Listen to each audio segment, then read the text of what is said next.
Thanks for joining us for CBN News Today. I'm Lori Johnson. And I'm George Thomas. A gunman holding several hostages at a cafe in Australia is reportedly demanding an ISIS flag and a phone call with that country's prime minister. The situation in the heart of Sydney is tense as hundreds of security forces surround the area. Here's the latest on the drama unfolding at the Sydney cafe. This is what happened roughly 10 minutes ago. It happened at the height of Monday morning's rush hour. Yeah, I saw the gunman, yeah. He was quite tall, probably late 40s. A gunman wearing an Islamic headband storms the Lindt Chocolate Cafe in Sydney's financial district. He was very calm. He was just pacing. It is not clear how many hostages he has. Reports vary from 8 to 30 people. Minutes after storming the restaurant, the man with suspected links to ISIS forced customers to hoist 2 black flags with the Arabic saying, "There is no God but Allah. Muhammad is the messenger of Allah." Several others were forced to press their hands and faces against the store's front window. This is a very disturbing incident. It is profoundly shocking that innocent people should be held hostage by an armed person claiming political motivation.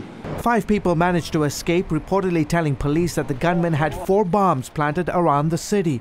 Authorities are in contact with the gunman, who is demanding that authorities deliver ISIS flags to the cafe. He also wants to speak with Australia's Prime Minister. Our approach is to resolve this peacefully. It might take a bit of time, but that is our approach. Our priority is the safety of the people inside that location. The siege comes just months after Australian police launched the biggest counter-terrorism raids in that nation's history, after getting information that Islamic terrorists were plotting to conduct public beheadings. The threat from homegrown Islamic radicals is a big concern after 90 Australians traveled to Syria and Iraq to fight alongside ISIS and other terrorist groups. One other item. Meanwhile, in southern France, authorities today dismantled an ISIS terror network.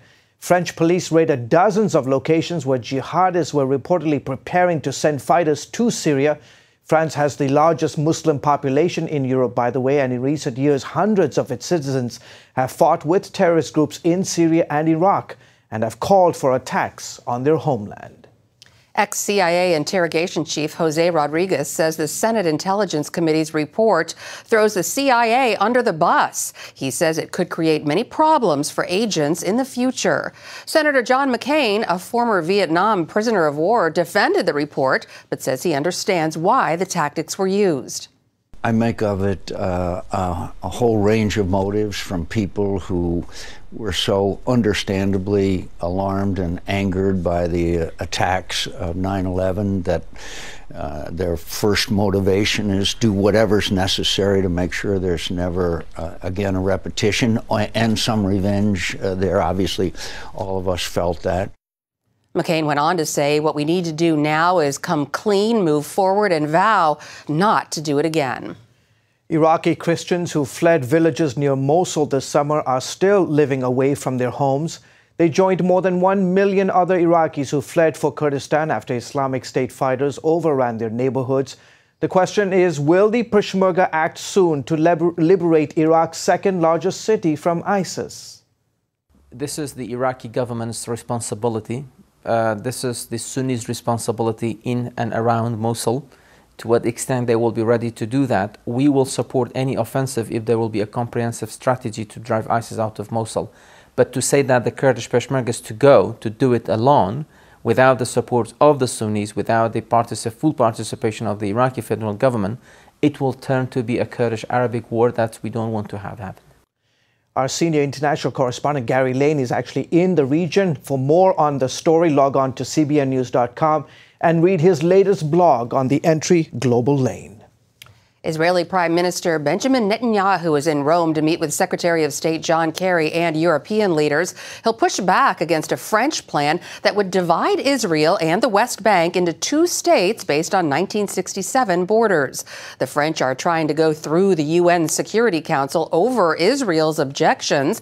The action might cause the U.S. to veto the resolution. Before he left Israel, Netanyahu warned his nation would not allow terrorist entities on its doorstep doorstep. He said, "We will stand firm in the face of any diktat or orders from Europe." Political unrest and anti-Semitism around the world are driving many Jews from their home countries. Surprisingly, many are finding refuge in what much of the world might see as a dangerous place, Israel. As Chris Mitchell reports, the number of immigrants entering the country is at a 5-year high.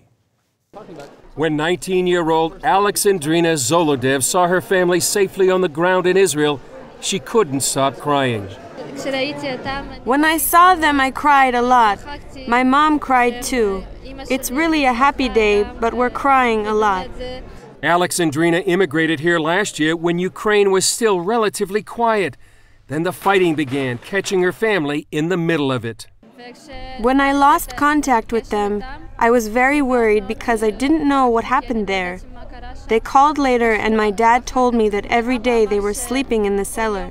Nearly 25,000 Jewish people immigrated to Israel since the Rosh Hashanah holiday last year.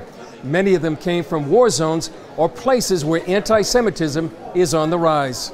For the first time, the biggest number of Jews who come to Israel is from France. We have a big increase from Russia and Ukraine.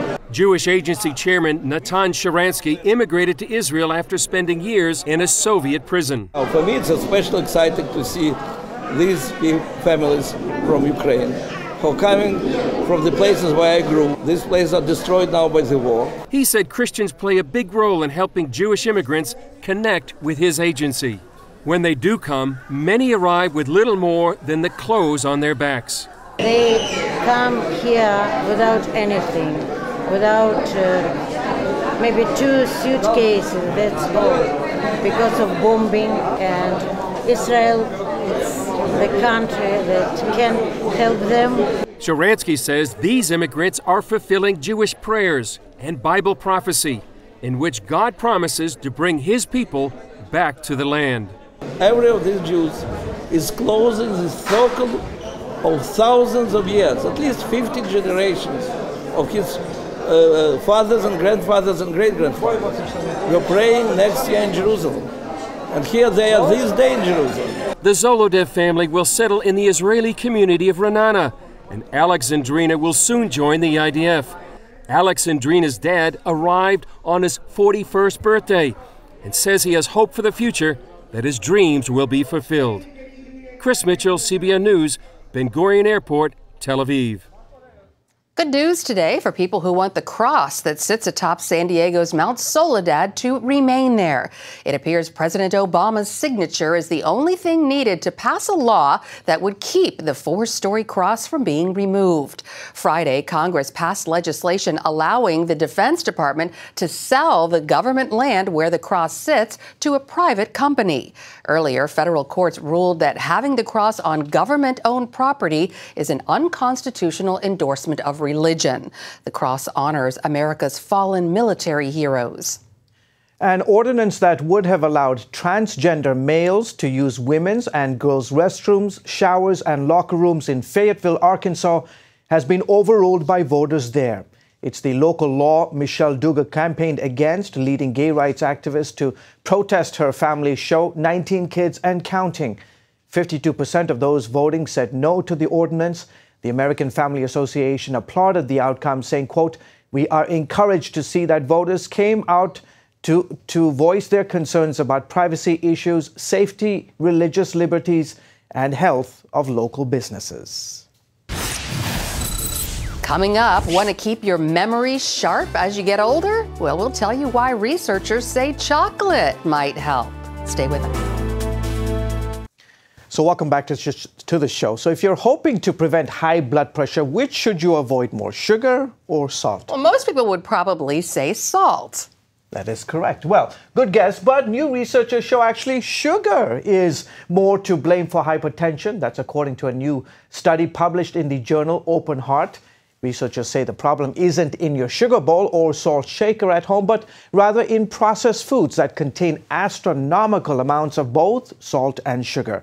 High blood pressure is the #1 risk factor for developing heart disease, America's leading killer. An easy way to lower that blood pressure is to eat whole foods and exercise. Well, speaking of sweets, chocolate is a favorite of people around the world. And as most people know, chocolate comes from cocoa beans. Well, researchers at Columbia University recently reported that a key ingredient in cocoa could sharpen the memories of older people. But that doesn't mean you can plan on overdosing on chocolate during the holidays.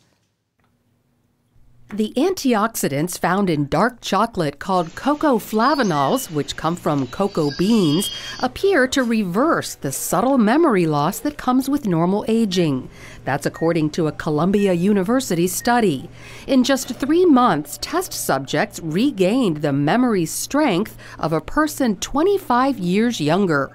What we found is that 50 or 60-year-olds who consumed a high cocoa flavanol diet had an improvement in memory, and it seemed to originate from a particular part of the brain that we know is targeted by normal aging.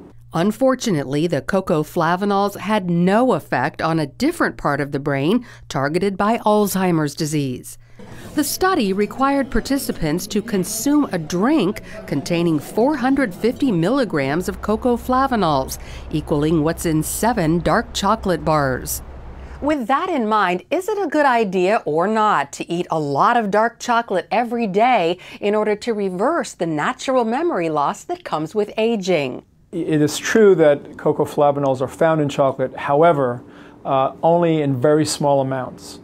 Consuming a lot of chocolate is simply bad for your health, so categorically not. Most chocolate is high in sugar and calories. The amount of cocoa flavanols in a typical dark chocolate bar is 53 milligrams. Milk chocolate only contains 13. But one of the things I find appealing about the study is that we're essentially suggesting that lifestyles, diet, can actually ameliorate a normal process, which I find appealing because it means we don't necessarily need a pharmaceutical agent. The study only followed 37 people, but based on the results, Columbia plans to replicate it in a larger study.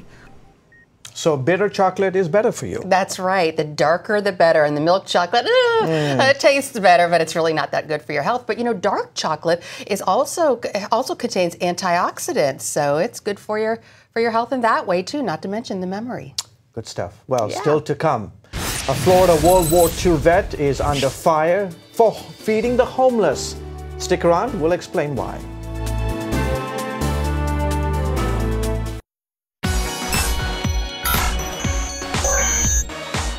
I reached 5 million people in a week through Facebook and Instagram.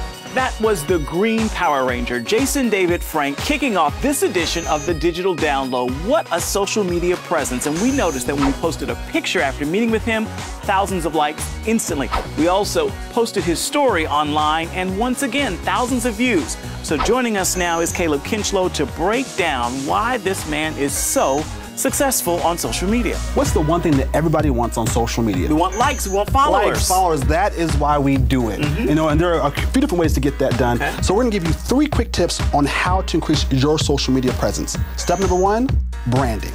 I share my life on Instagram and social media, so I started this small little YouTube thing and just sharing my life. I mean, I skydive, break a world record, my wife fights in Thailand. So obviously, JDF has a lot to brand. How does that work for us? Well, the first thing people have to understand is that they are a brand. Now, when I say brand, here's what I mean by that. I mean, what do people think when they see you or hear about your products? It's basically your reputation. All right, so let's look at Jason David Frank. You know, first he's an MMA fighter, and of course he's an actor, and he also runs a couple karate schools. So everything that he posts centers around that brand. Okay. So what's the next lesson? Now, the next thing, the buy-in. I'm true to the fans, and I'm true to myself, and I've been embracing it for years and years and years. So how does the buy-in work? All right, well, with Jason David Frank, he has what's called ambassadors. Now, these ambassadors are an extension of his brand. So basically, these people, they work for free because they believe in what he's about.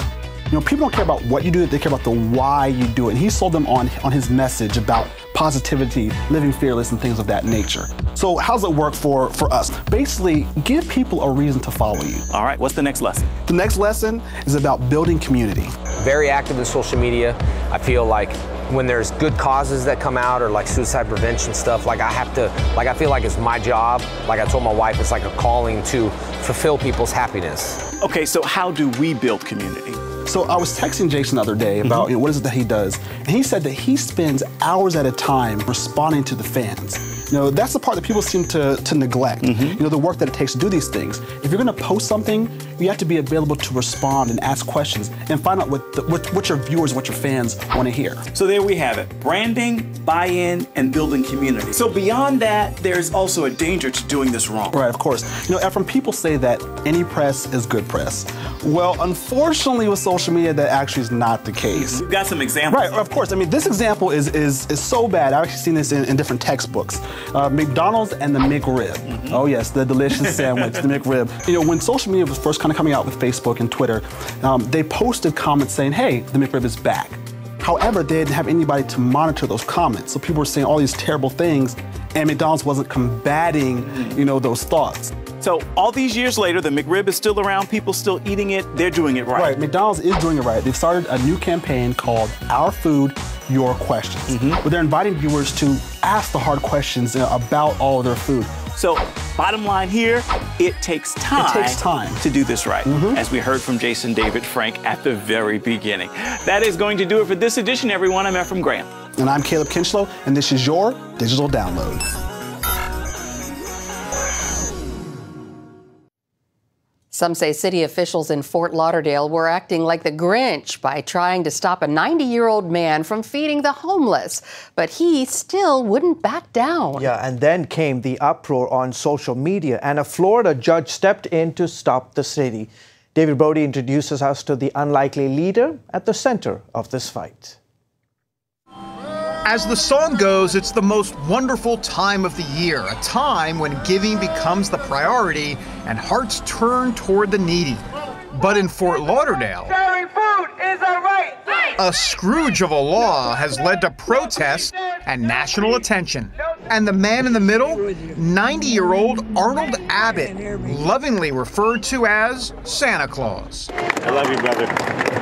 Shalom. The World War II veteran made headlines when police ticketed him not once, not twice, but 4 times for violating the city's public feeding ordinance. I felt something on my arm. It was a hand, and the officer said, "Drop that plate right now."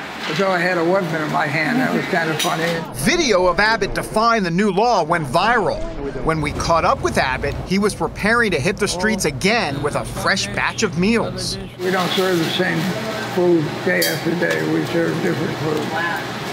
And what we want to make sure is our food is nutritious and delicious and pretty.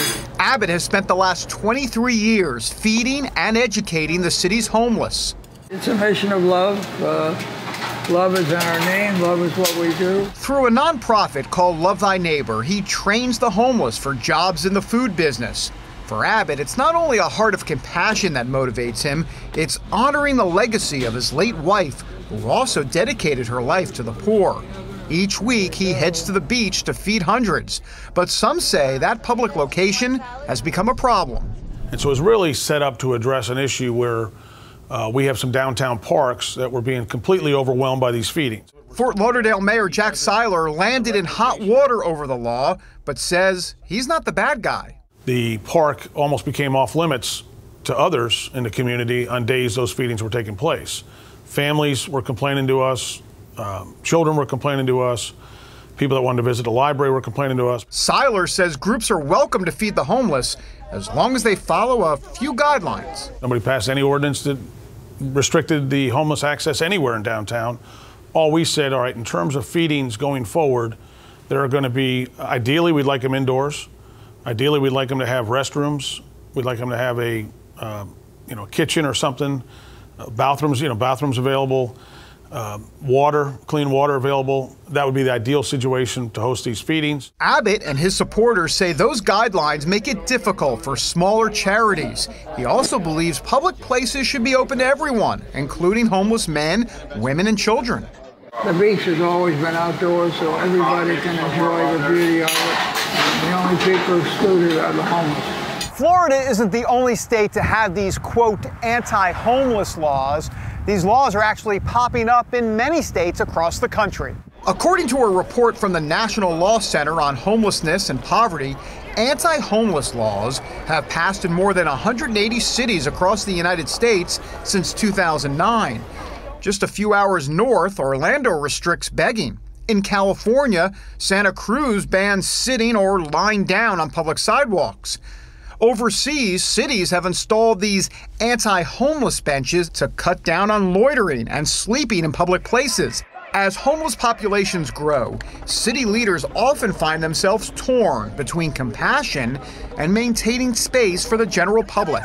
To Abbott, laws like the one in Fort Lauderdale are un-American. I fought so many years for civil rights that I'm not going to let this one go by. He says he stared down the KKK and will take on the city and anyone else who comes between him and his religious duty. My right to feed my brother, to make sure that the hungry get fed. A fight he says he will continue until there is no longer breath in his body. David Brody, CBN News, in Fort Lauderdale, Florida. Operation Blessing is bringing joy to children at a Peruvian school this Christmas. The San Jose preschool serves about 80 children from an impoverished community. They never had enough resources for a Christmas celebration, but this year Operation Blessing and the Living Stones Ministry delighted the children with entertainment and even a special gift for each child. Operation Blessing has also been working on infrastructure and safety issues at the school and working with parents to develop micro-enterprise and livelihood projects to help them get out of poverty. You can find out more about Operation Blessing by going to their website at ob.org. Well, folks, that's it for our edition of the newscast. I hope you can find more of our exclusive coverage of the issues you care most about. See you, everyone. Bye-bye. Have a great day.